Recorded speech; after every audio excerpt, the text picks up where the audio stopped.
ఈ రాజకీయాలు ఈ మధ్య చిరకాలంగా ఉన్నారు, అవన్నీ అయిపోయాయి. ఇప్పుడు ఫిలిం మీడియా ముందుకు వచ్చేసరికి మీకు మీ ఫేస్లో ఉత్సాహం కనిపిస్తుంది మాకు. మీ లోపల ఎలా ఉంది?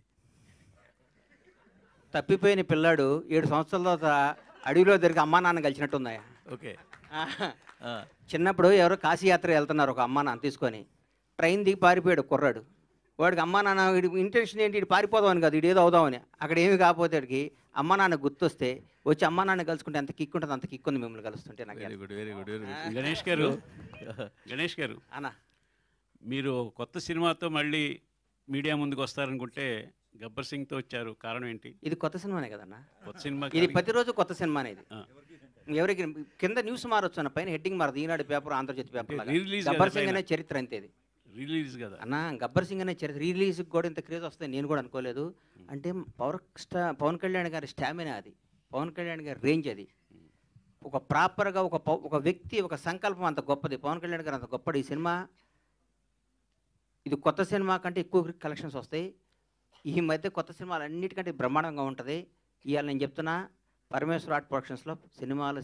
ఎందుకంటే సినిమాలో ఉన్న ఆనందం, సినిమాలో ఉన్న కిక్కు, సినిమాలో ఉన్న ప్రేమ, సినిమాలో వాళ్ళకున్న అభిమానం, సినిమా వాళ్ళకున్న నిబద్ధత ఏ రంగంలో లేదన్న. నేను చెప్తున్నా, సినిమా రంగం అనేది కల్తీ లేని రంగం. సినిమా రంగం అనేది అద్భుతమైన రంగం. సినిమా రంగంలో రిజర్వేషన్ ఉందా అన్న? సినిమా రంగంలో వారసత్వం ఉందా? 1000 కోట్లు 10,000 కోట్లు ఆస్తి పంచి కొడుకు ఇవ్వచ్చు. ఒక 100 బ్లాక్ బస్టర్లు తీసినాడు కొడుకుని, బ్లాక్ బస్టర్ సినిమా మన డైరెక్షన్ చేయగలుగుతాడా? ఒక సూపర్ స్టార్, మెగాస్టార్, పెద్ద పెద్ద స్టార్లు ఉండొచ్చు, వాళ్ళ కొడుకుని ఆ రేంజ్లోకి తీసుకురాలని అనుకుంటే అవుతారా? కాలేరు. ఎవరికి టాలెంట్ ఉంటే అది అవుతారు. నా మిత్రుడే ఉండేవాడు ఒక ఆయన, పెద్ద డైరెక్టర్ అయ్యాడు. వాళ్ళ అబ్బాయి స్టార్ గాల. అదే ప్లస్ ఇంకో మిత్రుడు ఉన్నాడు, చిన్న చిన్న వేషాలు వేస్తూ తర్వాత చిన్న సీరియల్ తీశాడు. కట్ చేస్తే వాడు కొడుకు స్టార్ విజయ్ దేవరకొండ అయ్యాడు. ఇక్కడ ఇండస్ట్రీ అది గొప్ప కళామ తల్లి గొప్పతనం అది. ఎవరు టాలెంట్ ఉంటే, ఎవరి దగ్గర తెలివి ఉంటే వాడు నంబర్ 1 మీద కూర్చోబెడితే కళామ తల్లి. మన అమ్మాయి అంతా మన కళామ తల్లి అంతా. కళామ తల్లికి బానిసగా, కళామ తల్లి బిడ్డగా, కళామ తల్లి మనిషిగా బతకటం ఈ జన్మకి ఎంతకంటే ఏ అవసరం లేదండి. మీ నెక్స్ట్ సినిమా మళ్ళీ హరీష్ గారితో ఎక్స్పెక్ట్ చేయొచ్చు? 200%, 500% చెప్పే 1000%. మల్లె పువ్వుని తల్లో పెట్టుకోవచ్చు, దేవుడి దగ్గర పెట్టచ్చు, ఇంకో దగ్గర పెడతారు. డైరెక్టర్ అనేవాడు గబ్బర్ సింగ్ స్థాయి సినిమా తీపదన్న పేరు పండ్ల గణేష్ కదా, హరీష్ శంకర్. హరీష్ గారు, మీరు తీసిన సినిమాల్లో గబ్బర్ సింగ్కి చాలా స్పెషల్ ప్లేస్ ఉంది. పవన్ గారితో మీ సినిమా కోసం చాలామంది వెయిట్ చేస్తున్నారు.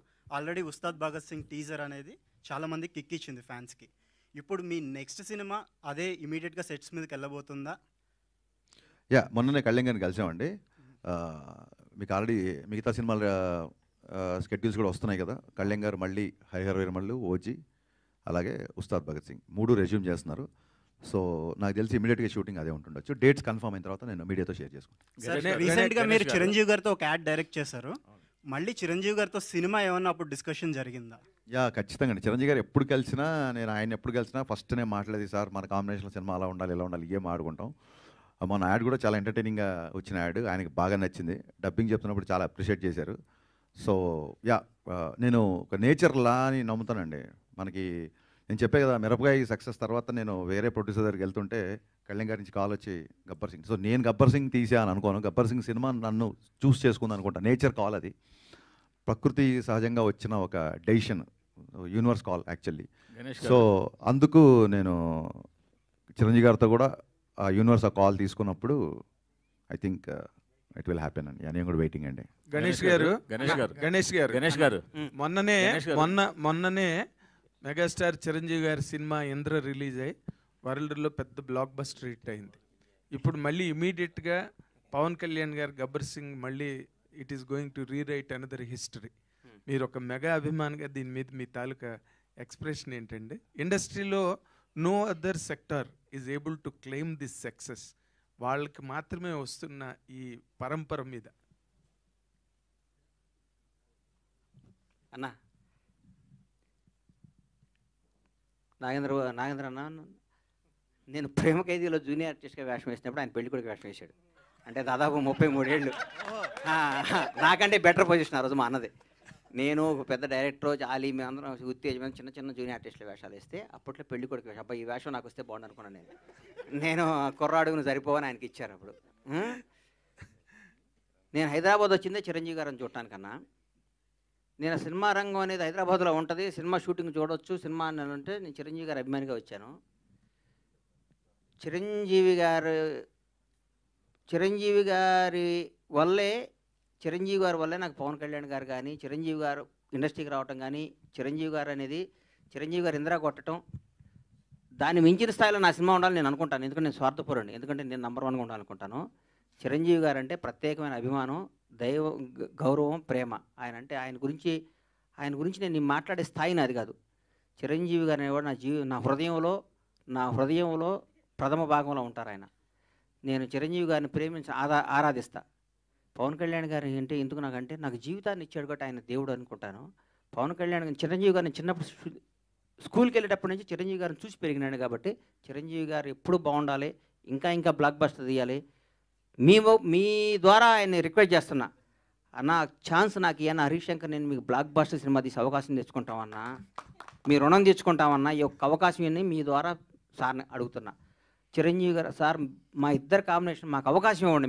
మీరు ఎందరికో అవకాశం ఇచ్చారు, మీరు ఎందరికో జీవితాలు ఇచ్చారు, మీ పేరు చెప్పుకొని ఎంతో స్థాయిలో ఉన్నారు. ఒక్క అవకాశం, 70 రోజుల అవకాశం మాకు ఇవ్వనని జీవితంలో చరిత్రలో ఓడిపోయి సినిమా తీసిస్తానని అడుగుతాను. గ్రేట్. ఇప్పుడు మీరు అడిగిన ప్రశ్న ఒకసారి చిరంజీవి గారే నన్ను అడిగారు. Sorry to interrupt your question. నువ్వు నవ్వుతున్నావు, సరదాగా చెప్పు, నువ్వు కళ్యాణ్ గారి ఫ్యానా నా ఫ్యాన్ అన్నాను, కరెక్ట్ చెప్పు అన్నారు. అంటే నేను అన్నాను, లక్ష్మణుడికి దండం పెట్టినవాడు రాముడి భక్తుడు కాకుండా పోతాడా అని చెప్పాను నేను.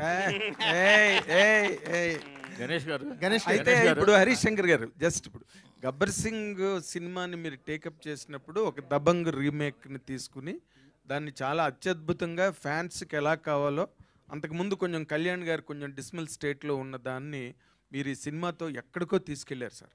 ఈ గబ్బర్ సింగ్ అనే సినిమాతో ఇందాక గణేష్ బాబు చెప్తున్నట్టుగా ఆ సినిమా మీరు చేస్తున్నప్పుడు పవన్ కళ్యాణ్ గారు దీన్ని ఎట్లా మీరు అసలు గేజ్ చేసి ఆ విధంగా ప్రజెంట్ చేశారండి? What was your experiment are experience? అది చాలా విచిత్రమైన. కాదండి, మీరు అన్నారు కదా బిఫోర్ సినిమాలు కొంచెం డిసప్పాయింట్ చేశాయని.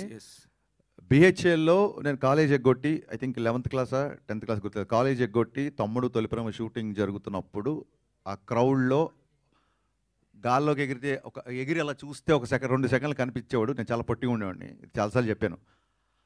అంత అభిమానించే హీరో సినిమాని ఒక అభిమాని ఎలా చూడాలనుకుంటాడు? నేను అనుకుంటున్నట్టుగా కళ్యాణ్ గారు ఒక తమ్ముళ్ళలోనో తొలిప్రేమలో ఖుషిలో చేసినట్టుగా డ్యాన్సులు కానీ, ఆ ఎనర్జీ కానీ, ఫైట్లు కానీ, విలన్తో ఉండే కాన్ఫ్రంటేషన్ కానీ, ఇవి ఆ బిఫోర్ సినిమాల్లో మిస్ అవుతున్నాయి.